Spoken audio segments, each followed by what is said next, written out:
Hey everyone, you have Lily here, the Senior Data Analyst at the Clark Hewlings Fund, chatting with 2019 Accelerator Fellow Manuelita about her art business and how she's adapted during the pandemic. So thanks for joining us today and welcome, Manuelita. Thank you. It's my pleasure. Yeah, we're glad to have you here. So I have a couple questions I wanted to ask you about the ways you've been adapting. And the first question is, how have you been addressing your network and leveraging your art business network during the pandemic? Well, I consider my close formal network. There are two of them. One of them's a sculpture salon, so that we're all sculptors, but often with different media.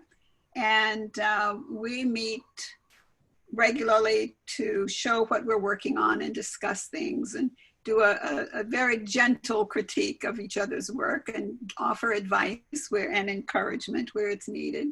My second network of artists, women, and it's quite a diverse group, all women with a variety of media, mostly painters. Two of us are sculptors and one is fiber art. A couple of them use encaustic as a medium, and then only two of them who are painters that are realistic painters. The rest of them do abstract work or impressionist work. And but we're very supportive of each other's work. I get information from them. We share concepts and tools, and we're pulling together a museum show next year. So it's really quite an active and sort of aggressive in terms of putting our artwork out there, group of women. My client network, I do a newsletter that I'm not completely, let's say I do it very seldom, and I need to do it lots more often. But I have done it frequently in the past. I do have a presence on Facebook and minimal presence on one of the other.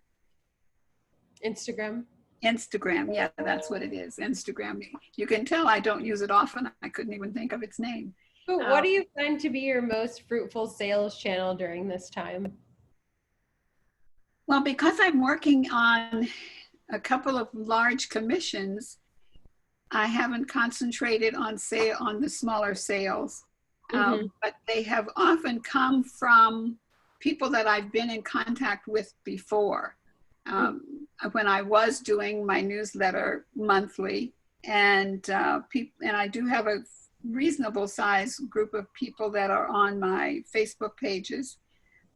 So I've actually had sales from several people that were unexpected. I just get a call or an email saying, this is what I would like to buy now. I've been thinking about it for several years, and now I've saved up what I want to, my income to do that.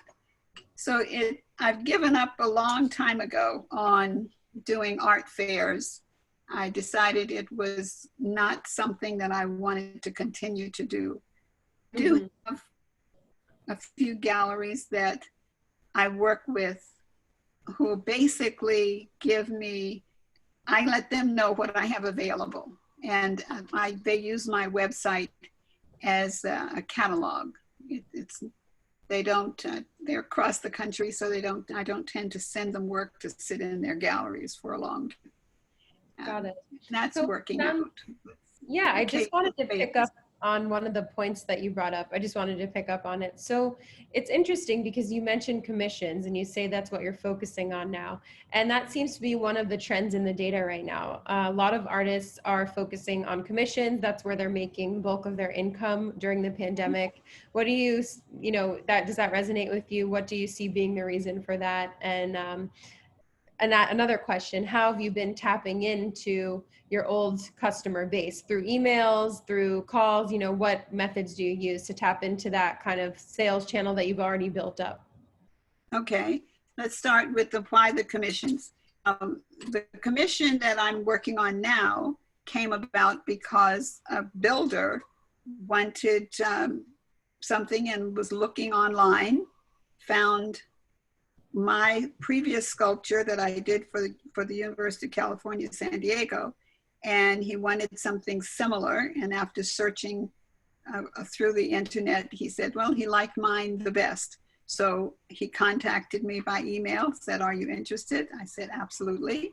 And so now I'm doing a major sculpture for him, and it will be in the state of Washington. But we have had several communications. The other one, let's see, most recently, one of the artists in my women's group sent out a note that said, oh, have you heard? The city of San Diego is going to buy artwork. So this is a response the city has to try to help artists during this period when most of them cannot go to art shows and art fairs. I applied, so I'm paying more attention to applying to things. And yesterday I got an email saying that they are interested. They're going to recommend one of my sculptures for purchase by the city of San Diego. So that's nice. Yes. Yeah. I'm sorry, I overspoke. What did you say? Congratulations on that. Oh, thank you. Thank you. In addition to that, I'm paying attention to announcements that come out. It seems that a number of entities are doing their best to put their funds out where artists can keep working. And so I read the calls and see if there's anything that fits what I would want to do. In the meantime, I'm doing the work that the women's group has set up for the show at the museum. I'm completing a couple of pieces that should be in that that show, and then looking forward to the next commission when I finish this one. Great, thanks for that explanation.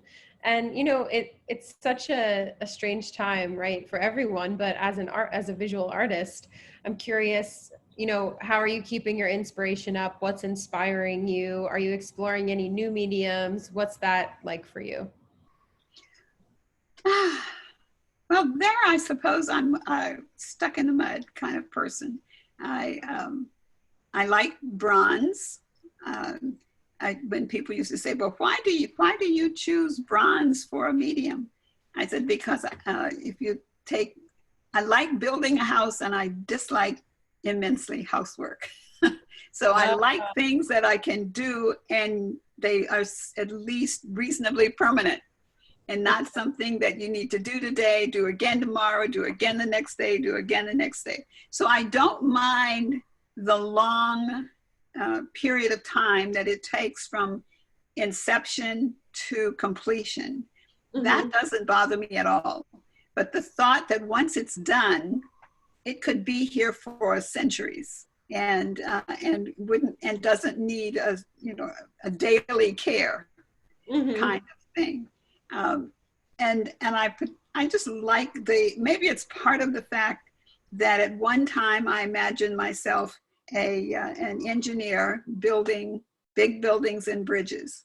And so in the way of looking at my sculpture, it is another edifice that you're constructing. And so I'm thinking all the time about the balance and not just the aesthetic balance, but the physical balance as well. So it sort of ties a lot of that together for me. So you've stayed pretty true to your medium of choice throughout all this. Exactly. Yeah. Yes. So there's not much change. And because, whoops, sorry about that. That's okay. Yeah. Well, it's gone, I think. No. Hey, it could be a collector, you know, it's yeah, it could be, but it could be your next commission on the line. So most of the time, well, my husband must be out now they're gone now. Oh, they'll leave a message now. That's good. Okay. So we can slice that part out. If you have that capability to cut it out. So what was we were talking about what?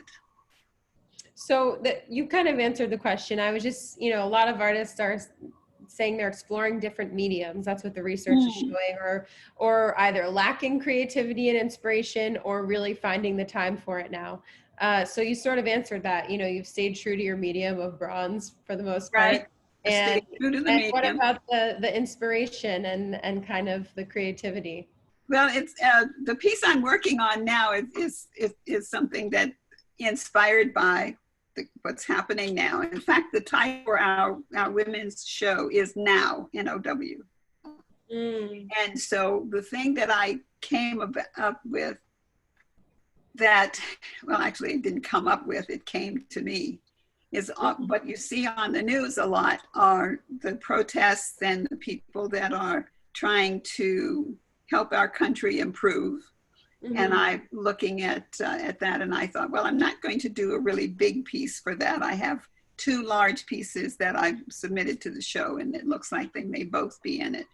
But this one, I'm representing the people who are protesting, and so I got an inspiration from one of my fellow artists who's doing a series of torsos. This is the other visual artist who does sculpture, and she uses ceramic. So she's doing all these, just repeating these torsos over and over and over again with minor changes, or actually some quite significant changes in how she does her, the glazing, how she does the glazing, so they look quite different. And she's doing a number of them as a representation for something. Looked at what I want to do, you know, it's the fist in the air, representing solidarity, maybe with a sign. I haven't decided for sure if I'm doing that part. But it sounds like you're quite influenced by the current social, political context, and that's kind of a catalyst for some of your art. Yeah. So that is for this particular piece. Okay.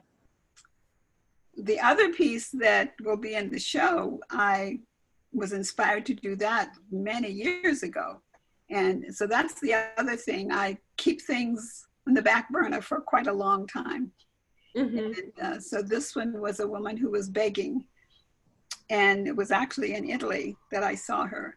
And I did the small sculpture of her, and now I have one that's life-size that will be in this show. But I decided to do that now, to create her life-size, is because there are so many people now are hungry, both emotionally and physically.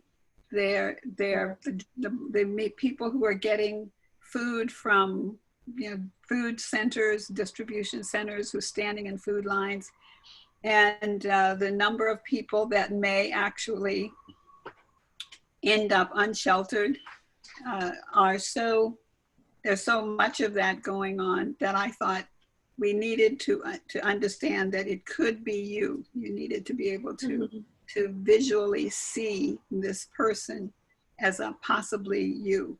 So it was actually last year when I decided to do it full size, but now it's become even more urgent that it get into this show. Yeah, it sounds like it's taken on a whole new meaning and kind of relevance since, you know, the pandemic and all the socio-political issues that are going on right now. Exactly. Yeah. Well, Manuelita, this has been such an interesting chat, and I'm glad to hear some of your insights and some of the ways that you've been adapting your art business throughout the pandemic. And yeah, you've really been virtualizing your art career in the ways that feel comfortable to you. So thanks for coming on today. Well, it's been a pleasure. Nice Great. chatting with you.